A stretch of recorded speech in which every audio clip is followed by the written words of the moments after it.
bali wameweza kufanya jambo gani kuweza kusimamia waandishi wao tofauti katika taasisi zao, na sisi huwa tunahusika kuweza kusoma ule uwakilishi wa wao ambao wameweza kuandika katika maandishi kwenye magazeti tofauti. Na sasa hivi Jamal Mruma yuko very ready kuweza kusababisha yote mazuri kupitia soma hiyo ya BCB.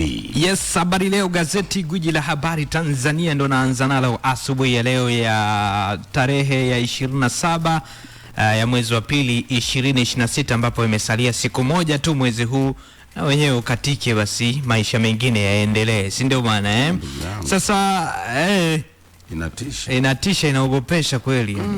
Yale malengo umeacha kwenye notebook au umeshaanza utekelezaji? Haujatiki hata moja. Au unasubiria nini? Au huelewi? Malengo yanakushangaa. Malengo yanasema mwezi wa pili huo unaisha. Unaingia mwezi wa tatu, sasa mwezi wa kina mama. Mwezi wa tatu shughuli. Maisha yanapagawisha sana ndugu yangu. Mwigulu hataki mchezo, aagiza waliokwapua fedha za ujenzi na kuzirudisha watajwe, waadhibiwe. Hawataka mawaziri migogoro ya ardhi iishe Kiteto, viongozi wa vijiji kukiona. Ni hii tour ya waziri mkuu almost kila siku tunapata elimu. Kuna elimu moja nimeona clip ya mtoto kijana mdogo sana, kijana ambaye aliamua kuomba mic azungumze mbele ya waziri mkuu, ambao kila mtu alikuwa shocked kwamba kijana mdogo kama huyu anataka kuzungumza nini. Lakini straight up yule kijana akamzungumzia mama yake. Imagine. Yani katoka huko aliko kwa kijana wa umri ule kwamba anaenda kwenye mkutano wa waziri. Vijana wa umri ule kwanza wanakuwa hawaelewi hata kinachoendelea. Lakini mdogo kaenda pale kazungumza kwamba bwana, mama yangu ni mgonjwa, mama yangu hana kitu chochote, hana msaada wowote. Anaomba asaidiwe. Funzo ni kwamba wadada, msitoe mimba, msitupe watoto. You never know what's coming tomorrow. Mungu analeta sahani yake. Yani ni hivyo tunaweza nikasema. Na pia mama, una kijana bora sana. Na ambacho ninachotaka kuzungumza wiki hii tulizungumza elimu ya mtaa. Sasa ile ni elimu ya mtaa. Ile ni elimu ya mtaa. Dogo kamrahisishia maza kiulaini. Yani pale mwenye nilikuwa namuona emotions za waziri mkuu. Nikaona kabisa hapo waziri kashikwa kwa moyo. Achomoki pale. Lazima akasaidie. Peramio wapiga kura kuchagua mbunge. Gazeti hili la habari leo gwiji la habari Tanzania. Usafiri mwendokasi Gongo la Mboto, posta waiva. Usafiri mwendokasi Gongo la Mboto, posta waiva. Kutoka Gomzi kumbe ile hadi posta. Kumbe bwana, jambo letu tukilizungumza lina make sense. Hatimaye mambo yanakwenda, vitu vimeiva. Tanzania Marekani waimarisha ushirikiano uwekezaji, lakini trilioni 3.5 kuboresha reli ya Tanzania.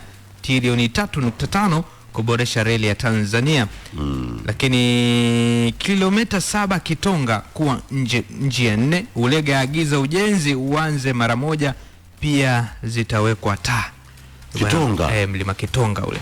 Iringa hiyo. Mabadiliko ya kwanza walitoa ile lami wakaweka zege vizuri. Sababu kuna zege yenye kishindo kweli. Lakini pia mabadiliko ya pili wameweka vioo kwenye kona. Yani kwamba ukiwa unafika kwenye kona vile vioo vinakuonyesha kwenye kona upande wa pili ambao uone kuna nini kinakuwa. Kuna nini ambacho kinaendelea. Lakini pia cha pili wameweka kingo kubwa zile za pembeni kwamba hata breki zikifeli basi at least ile speed ya gari kuseleka ule mteremko unaenda kugonga zile kingo kidogo kupunguza speed. Kwa hiyo kuna mabadiliko makubwa wanayafanya. Njia 4 sasa inakuja. Sema hapo nasubiri. Hapo nasubiri tekniki watatumia. Lakini nadhani wataulima mlima tena. Kishindikani kitu. Wataulima mlima tena. Unajua nilikuwa nafuatilia jiografia ya nchi kama China. Kuna sehemu kuna milima. Milima mingi sana. Back in the days. Lakini sasa hivi ni miji mikubwa tu.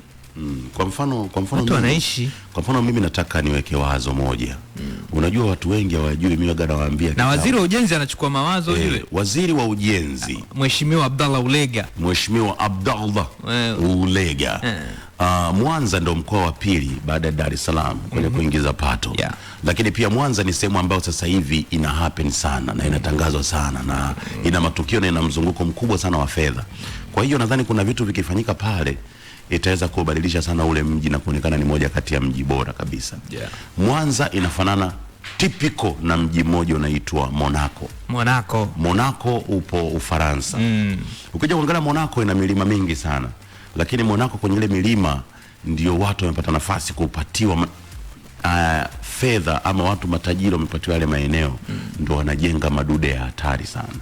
Kwa hiyo mimi nilikuwa nadhani kuna project ambayo kama Mwanza ikiweza kusimamiwa vizuri na watu wakawezeshwa, inaweza kufanyika project kubwa ya watu kuweza kujengewa nyumba kali sehemu nyingine, alafu ile milima ile wakaangalia jinsi gani wanaweza kufanya mgawanyo ili vikapigwa vitu vya hatari kwenye ile milima.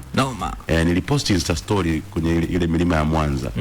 Kwa ile milima ikitumika vizuri, Mwanza itakuwa sehemu nzuri sana ya utalii kulingana na muonekano wa ule mji. Na Mwanza pia warekebishe airport bwana. Mwanza wajenge airport ya kisasa kubwa. Airport ya Mwanza kuna sehemu nikisimama nagusa rufu. Yaani ile airport ya Mwanza ile sijui ni kwa nini, yani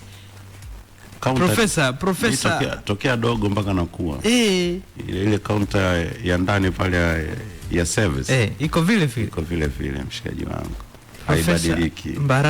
Profesa Mbarawa, waziri wa uchukuzi, mkakati wa Mwanza na uwanja wa ndege. Ila bwana, twende kale kajengo ni kabaya.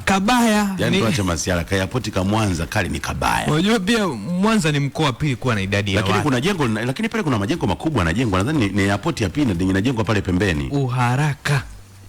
Sema kweli. Uharaka inachukua muda. Mbona wa Arusha umepigwa tu chapu? Maana lile jengo la vioo ambao ndio kama jengo kuu la airport pale lilipigwa vioo muda havijapata kleki kweli vile, hata vingine vichaanza kupasuka, maana limewekwa muda vioo. Inabidi tukipata safari tukaangalie. Au watu wa Mwanza watuambie airport ya Mwanza imefikia wapi kupitia namba 0742111777. ndugu yangu, hivi unajua pale Mwanza ni basi tu Mwanza kuna opportunity yani kwa nini nakwambia Mwanza it's easy kwa ule mkoa kuweza kutoboa na kuonekana moja kati ya mkoa bora, kwa sababu ina vitu vingi watu kutengeneza fedha. Mwanza ina madini, Mwanza ina ziwa ambapo ziwa nadhani wewe mwenyewe unafahamu. Lakini pia Mwanza ni sehemu ambayo inaongozwa kwa kutoa nyama bora, yani ile kanda ya ziwa ile. Kwa sababu kilimo cha biashara. Kwa sababu Ukerewe ndio moja kati ya sehemu ambayo inatoa nyama bora, kisiwa ya ng'ombe, kisiwa. Mwanza hiyo pia kuna biashara ya kokoto. Kwa sababu mawe ni mengi, kokoto Mwanza ni biashara nzuri. Kuna biashara ya mchanga.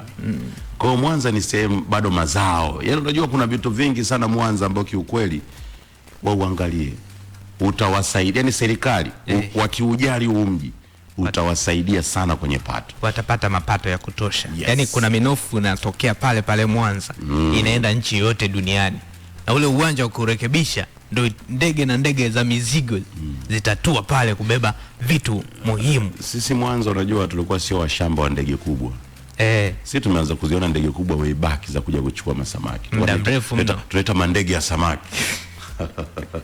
Bwana, Nipashe Mwanga wa Jamii tumeizungumzia Mwanza. Kesho uwezi amini tunaweza tukazungumzia pia mkoa mwingine, kwa maana kwamba Jumatatu na siku zinazoendelea, sababu tunaangalia pia mikoa ambayo ya uwekezaji. Mbeya amesharekebishwa.